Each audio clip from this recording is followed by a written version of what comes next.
내가 집을 사는 방법, 뭐 대출 해가지고 뭐 어떻게 해서 집을 사는 거, 그다음에 분양 받는 거, 또는 내 수준에 맞는 어떤 집을 사서 조금씩 요 집이 올라가면 또 다음 집으로 갈아타고, 저희 아버지 세대 그렇게 했거든요. 네, 지금도 마찬가지예요. 어떤 방법? 네. 예.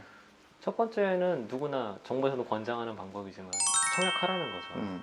분양 받으면 제일 좋죠. 근데 그게 또 굉장히 힘드니까. 네, 말씀하신 대로 분양이라는 건 말 그대로 로또보다 더 힘들지도 모르겠어요. 네. 물론 그렇게 어렵지는 않습니다.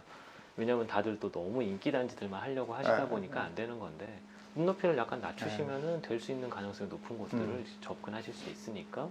그리고 조금 전에 다 몇 가지 말씀하셨는데, 뭐 철도가 더 연장되는 것들, 뭐 신설되는 것들, 다 그런 것들이 지금 은근히 수도권에 굉장히 많거든요. 이슈들이. 그러니까 그런 것들을 접근하시는 게 1번이라고 보고 있고요. 근데 그거는 어디까지나 이제 가점이라는 부분도 있고, 네. 청약 가점이 있어야 되니까 없으면 추첨으로 가시는 방법, 거기에 한번 도전해 보시는 게 항상 첫 번째입니다. 많이 자산 축적이 아직 안 돼 있으신 분들은 그게 첫 번째.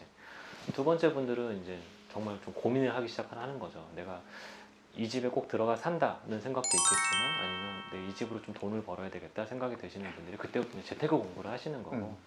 내가 살 집인지 돈을 네. 벌을 집인지. 그러니까 전세 끼고 일단 집을 사는 그치, 거예요. 그치. 그래서 그 집이 오르면 그거를 내가 돈을 좀 모아서 그 전셋집을 반전세로 돌려가지고 조금 더 내 집처럼 만들고, 그다음에 뭐 이런 월세로 방법. 돌리고.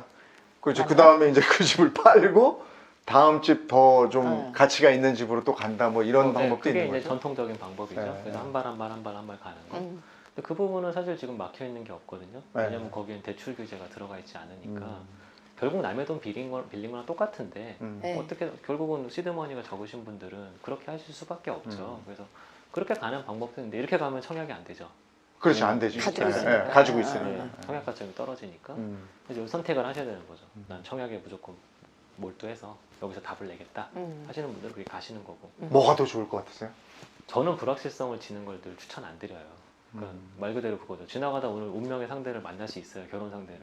안 만날 수도 있잖아요. 그렇다고 결혼 안 하고 50살, 60살까지 혼자 있는 건 좀 외로운 일이잖아요. 그러니까 당첨이 될 수도 있고 안 될 수도 있는데 네. 거기에 목매는 저는 거는 별로 아니다. 사는 거. 되면 좋죠. 네. 되면 좋은데, 그런 분들은 이제 지금까지 안 하셨던 분들은 좀 추천드려요. 예를 들면 45세에서 50세 정도 되신 분들이 평생 무주택이셨고 애 둘, 셋 있고 이러시면 가점이 상당히 높거든요.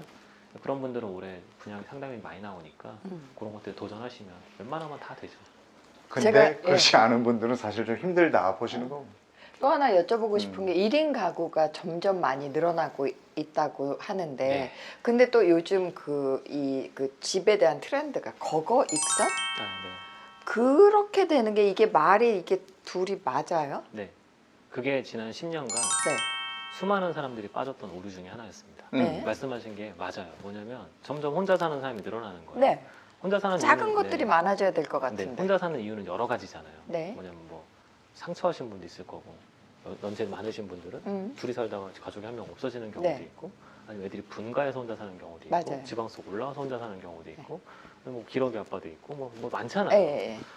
근데 문제는 여기서 다들 간과한 게, 혼자 살면 면적이 많이 필요 없을 거다라고 생각을 하시는 거예요. 네. 예, 작아지고. 네. 근데 이거를 통쾌하게 깨준 이제 예능 프로그램이 있어요. 나 혼자 산다라고. 그거 보시면 좁게 사시는 분 한 분도 없어요. 신기하죠. 거기서 나오는 분들이 이렇게 어디 사는지에 대한 정리된 요즘 블로그들도 되게 많은데, 그런 것들 잘 보시면 대부분 30평 아파트에 혼자 사시거든요. 소득이 좀 되는 분들은 혼자 살아도 30평 아파트에 살고 싶다. 이게 답이 나온 거죠.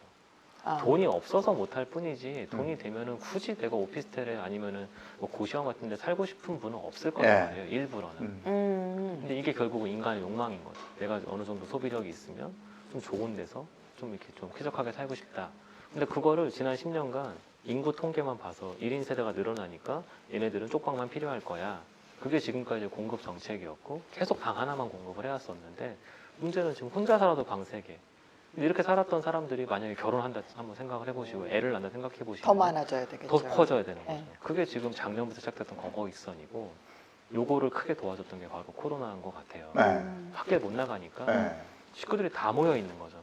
옛날 같으면 아버지가 평소에도 늦게 오시고 주말에도 골프 치러 가시고 맨날 집에 안 계셨는데, 맞아요. 아빠가 항상 있어요. 엄마도 애들 학교 가면은 커피도 마시고 밖에 나가시고 엄마도 못 나가요. 애들도 학교 못 가요. 그래서 작년도에 느꼈던 게 좀 집이 컸으면 좋겠다. 되게 저희가 놓치면 안 되는 게 경제 성장에 따라서 사람들의 소비 수준은 점점 높아지는데 주거 수준에 대한 생각만 그동안 계속 낮은 상태. 80년대 그대로 있었어요. 국민평형이라는 게 있는 거 아십니까? 국민주택이라는 거.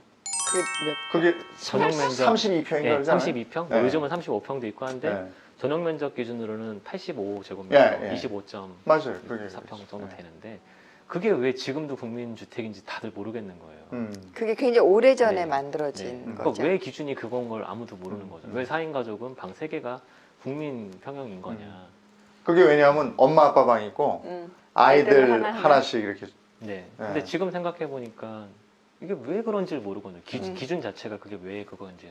지금 세금도 전용 85제곱미터 요걸 기준으로 위안이 맞아요. 다 계산을 그렇게 네, 하던데. 그러니까 이제 경제 성장이 이렇게 나와서 우리나라가 10위권 국가가 됐고 3만 불이 넘는 국가가 됐으면 다 큰 집 살고 싶다는 생각을 해야 되는데 아직도 그 생각들을 안 하세요. 근데 그게 재작년부터 되게 재밌어진 게 뭐냐면 차를 큰 걸 막 사기 시작하셨어요. 네.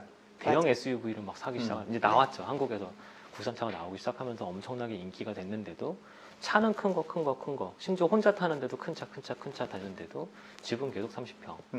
이게 그동안 이상했다는 사실을 아무도 생각 안 하시다가 작년에 다 깨달으셨어요. 전 너무 큰 변화인 것 같아요. 근데 이제 그 아직 시장에 참여하지 않은 많은 사람들은 그 솔직히 집값 떨어질 때만 기다리거든요. 그때 산다고. 그 근데 기회가 또 올 전문가로서 어떻게 보시는 거예요? 한 향후 2, 3년 안에 그런 날이 올까요? 쉽진 않을 것 같아요. 쉽지 않다.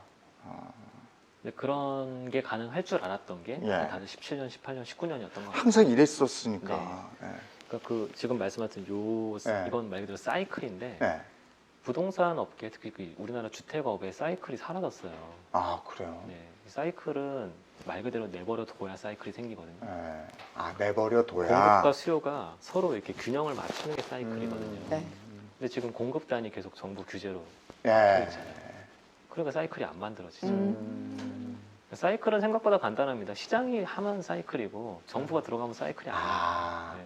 이게 자동적으로 사이클이 그냥 사는 사람 파는 사람이 자기네들끼리, 어울려서 이게 예. 만들어지는데 누군가가 개입을 개입을 세게 하면은, 해버리면 이 사이클 자체가 깨진다. 경제학에 보시면 수요 공급 곡선을 보시면 예. 곡선이어야 되는데 예. 누군가가 규제를 하면 이렇게 직선으로 바뀌거든요. 예. 그거랑 똑같죠. 근데 누군가가 개입해서 떨어질 수도 있는 건데 누군가가 개입해서 확 올라가는 장이 돼버렸잖아요.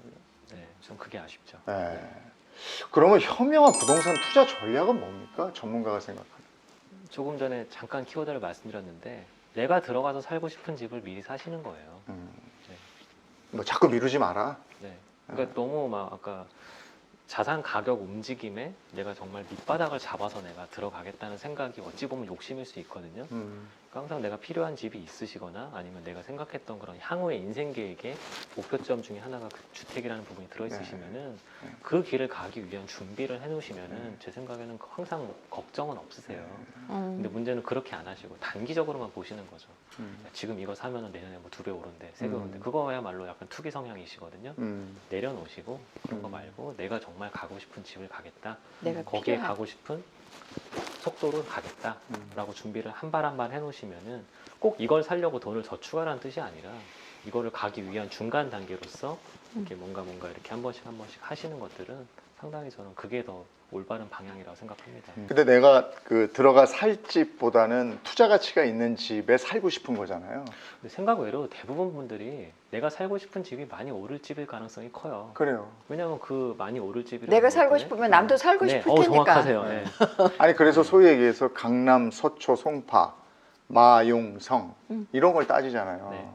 아까 이제 그 서영고 말씀하셨듯이 그렇게 되는 건데 거길 그렇게 계속 추정해야 되는 겁니까? 왜냐하면 우리가 코로나를 겪으면서 집에서 언택트 시대에 이제 거리의 개념이 없어지는 이런 시대에 살 수 있잖아요. 그리고 어떻게 보면 수업도 다 그렇게 영상으로 이렇게 다 듣고 하니까 굳이 학군이 있어야 되는가 이런 생각도 해요. 네네. 거기에 대해서는 어떻게 생각하십니까? 이게 이제 코로나 초기 때 아까 말씀하셨던 그 논리가 있어서 그 심지어는 많은 분들은 이제 이렇게 감염 가능성이 높은 도심을 떠나서 네. 외곽에서 난 살겠다. 이 지금 IoT 막 여러 ICT인가요?